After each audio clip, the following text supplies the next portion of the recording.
Crafty friends, Christina here with you from Sunny Day Memories. So I wanted to go ahead and show you what we are going to be using for the month of September to be creating our weekly videos. We are going to be featuring a new paper pack that is in the new mini catalog that just went live. If you have the catalog, I believe it's on page 30 and 31. That's right, yes. Nests of Winter. And so you can see here the paper collection as well as the coordinating stamp set and the other coordinating products that go with it if you would like to get the bundle and save. So I thought first we would go ahead and look through and see the papers in person. So as you would expect with Nests of Winter, that name that you're thinking birds, nature, kind of wintry themes. So you have these birds again here kind of with some snowflakes in there, some more with some cranberries, some more birds here. Got this nice birch paper. And then, so those are all kind of what I call more the busier patterns. And then on the back side, when you flip them over, you have some of more of the neutrals, some kind of like snowflake look here, this nice stripe paper, some diamonds. Kind of, these kind of remind me of like little prints from the birds. I was gonna say paw prints, but that's not the right word. The little footprints. Some birch pattern here, as well as this final one here. So 12 great patterns to work with, and we're excited to share some ideas with you this month. All right, so for this week, we are going to be creating a really fabulous card. I think that this style card is perfect for two different reasons. One, it shows off multiple patterns in your paper collection, which is awesome because you get to see the front and the back side if you've got two-sided paper. And it also is great if you've got multiple sentiments that you want to use or multiple images. And so for this week, I am focusing in on comforting thoughts. This is a great set for when you have those moments that you want to send a card for someone who's going through something rough. And it's got a lot of sequential type sentiments. And so this style card is perfect for that. So I wish I could make this better. You open it up and it says, I don't have all the right words to say. And then you continue to open it up and it says, I do have lots of love to give. And so, like I said, it shows off those multiple sentiments, but it also shows off the multiple patterns of paper, and it just works really well, and it makes for a fun, kind of interactive card. So let's go ahead and get started. It's actually quite easy to do once you kind of understand the whole scoring of the paper. So you're going to start with a standard size base here. So this is going to be 5.5 by 4 1/4, and that is what your card is built on. And then the key to it is your piece of pattern paper. Like I said, it's double-sided, so you can show off both those sides. And so it's best if you don't have a directional paper. So my birds are kind of directional, but I can kind of work with that and make sure I'm doing it the right way. The folds are going to be the right way. But it's best if you have something that's kind of non-directional, I guess is what I want to say. So what you're going to do is you're going to grab your scoring, either a scoreboard or your paper trimmer with your score blade, and we're going to do some scoring on it. So because like I was saying, this is directional, I'm going to be starting with mine like this because I want this top part to be where I do my first score line. So if you also have a direction, you want it to be like this so that the top portion will be to your left with the bottom to your right. And you're going to go ahead and you're going to go in and you're going to score first at 2 inches. And if you're using the Stampin' Up paper trimmer, just a reminder that the light gray is your score blade. The lighter color is doing a lighter impression and kind of an easy way to think about it. Whereas your dark blade is cutting. It's going to go all the way through. It's got more pressure. So we've got 2 inches and then 5 inches and then 8 inches. And so I forgot to mention the measurements of this. So this is actually a 5 1/4. So it's a 1/4 inch shy of the total that we had of the black piece here, which was 5.5. So we're going 5 1/4, and then this is a full 12 inches long. And so the next score that you want is at 8 inches. So rather than opening up my arm, I am just going to go ahead and rotate my paper, and I'm going to subtract and do it at 4, because 4 and 8 equal 12. And that way I don't have to worry about using the arm of my trimmer. So then what you're going to do is you're going to go ahead and that first score line that was at that 2 inches is going to score down. And then you're going to go ahead and do a mountain fold. So first was like a valley, then a mountain because it goes up, and then another valley there. So you can kind of see that it's making it's like accordion fold action. And so you can go ahead and put your paper trimmer or your scoreboard aside. So you can kind of see how it's already taking form of how we want it to be. The next thing you're going to want to do is you're going to want to glue the second and third panel together. So it creates a nice firm base here. I mean, you could leave it if you wanted to have it just be open and then it just goes long, you could do that, but it's kind of nice to have it glued together. So that's what we're going to do. So I'm just gonna go ahead and put it around on my third panel here, because that first panel is the one that came down. And the second panel is going to glue to that third one. Make sure it's got good contact. And then it is good to kind of, if you've got a bone folder, to really burnish those folds so that it will lie flatter, since it is going to have a lot of layers to it. And then you're gonna go ahead and you're going to glue this onto the black base here, and that is going to have a nice equal border all the way around. So you're just gonna go ahead and apply your adhesive. Oh, and I just ran out. 1 minute while I get some more.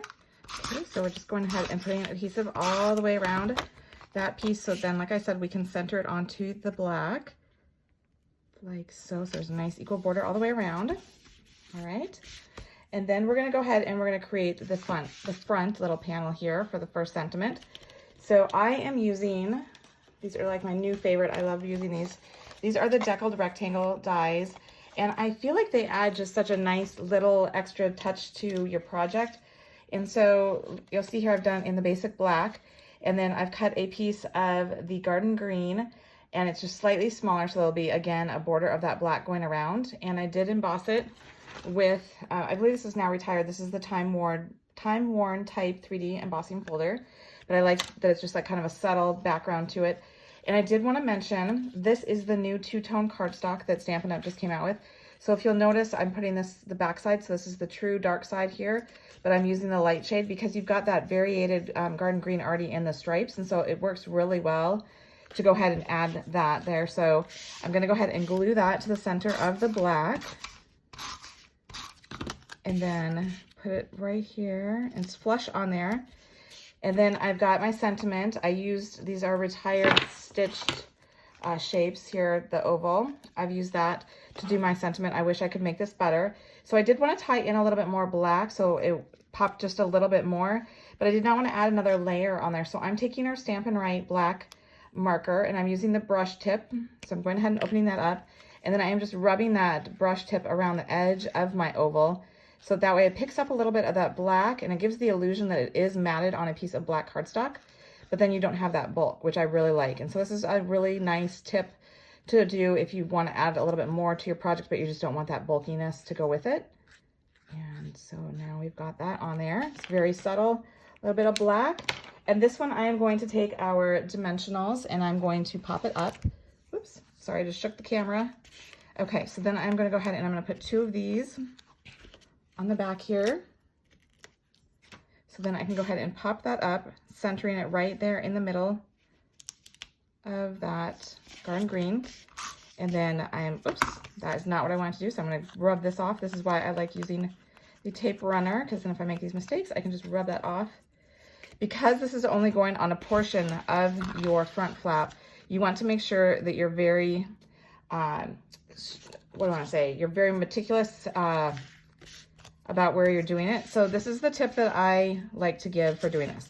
So I first center my image here so I know how wide it's going to be. So then I can take my tear and tape here, and I'm going to put a strip right above it, so it's like right along the edge of that flap. And I'm using my black piece as a guide for how wide it needs to be, because I want that tape to be within that boundary, because I don't want any excess adhesive on the side, because then everything else is going to stick to it. And then so I leave that there, and then I'm putting, so you'll see this is how my piece is going to be. I'm going to put a piece along the top here, so that way I know when I'm gluing this down, it is going to get attached here at the top, and also it's going to have that piece down there, so it's really getting a nice good hold in 2 places. Okay, so now I am just going to go ahead and remove the backing on here, and I'm going to use my U-pick tool to do this. So take away that backing. Again, I'm centering it, and what's nice is this pattern has the lines on it, so you can use the line if that helps you, if you want to do that. And you do want it to come a little off the edge, so I'm going to use this white line here, and I'm going to center it from left and right so both sides are about equal. Then I'm going to go ahead and press down, and so you can see that it caught it there, and it's also at the top of that, and there's no excess on there. So then that's the front of our card. So then I'm going to go ahead and open it, and then I've got my sentiment here. Again, I've used the Deckled rectangles, and I used it for the white piece here so I could have my sentiment. I don't have all the right words to say. And I'm just going to glue that flush onto that black cardstock so that I have another nice border of black all the way around. And then the trick with this is you just want to make sure that you're going to glue it so that it's going to be hidden behind this front panel, which isn't too hard because you use a smaller piece so that it kind of helps ensure that you're not going to be too large and peeking out the edges. So I'm kind of going towards the top. I'm kind of looking up here at this and making sure that I'm within those guidelines. Before I press it down, I kind of do a test run, putting that down, and I like the placement of that. And so that is going to be where it's going to go. So then for our interior piece here, I have a piece of white, which is 5 by 4. And then I've also grabbed another pattern from this collection. It has the birds on one side, and it has like this fun kind of snowflake effect. And this one is 5 by 1 1/4. So what I'm going to do is I'm going to glue this piece on there flush so that then I can take my Deckled Rectangle and cut it all as one piece. Well, this is already glued on there, so that way I get the nice edging on the pattern piece as well. So I'm going to go ahead and do that real quick and be right back. All right, so I've gone ahead and glued this together, like I said, and run it through.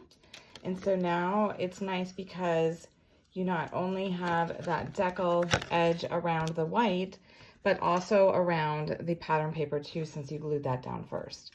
So now we're gonna go ahead and we're gonna stamp that final sentiment in black ink that I do have lots of love to give. I do think that this stamp set is a phenomenal one. We never like to have to send out these kind of cards to people, but I think it's so important to have a good set on hand for when you do need to. And I think that this has lots of options, and I love that it has the blend of fonts that it's working with, so it's just all around a good one. So then, just like we've been doing with the rest of the card, we're going to go ahead and matte again with another black, just so that the sentiment really pops nicely. And this piece of black, oh yes, it is 4 7/8 by 3 1/2. So then we're just gonna go ahead and glue this down, and then we're gonna glue it down flush to the inside of the card. So we're getting really close to the end here. So I hope that you see that this is a pretty easy design to do, but it does have a really wow effect to it, I think. And so just double check that, see that flap there, that center flap does cover, and so you don't see the white, and so it just looks like it's all that pattern, so it has that nice look.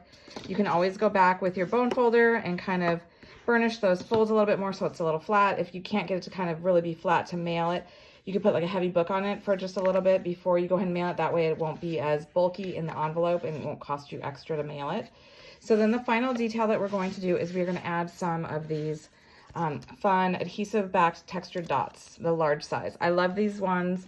I think they're so neutral looking, and they're perfect for whether or not it's going onto a feminine card or a masculine card. I think either works well. And so I use these over and over. Whoops, I just flung that. All right. So there we have it, a fun card, a fun design. You know, like I said, if you've got multiple sentiments, multiple images, also a great way to show off multiple patterns. So I hope you've enjoyed it. Be sure to like and subscribe so you don't miss future videos. And as always, until next time, stay crafty.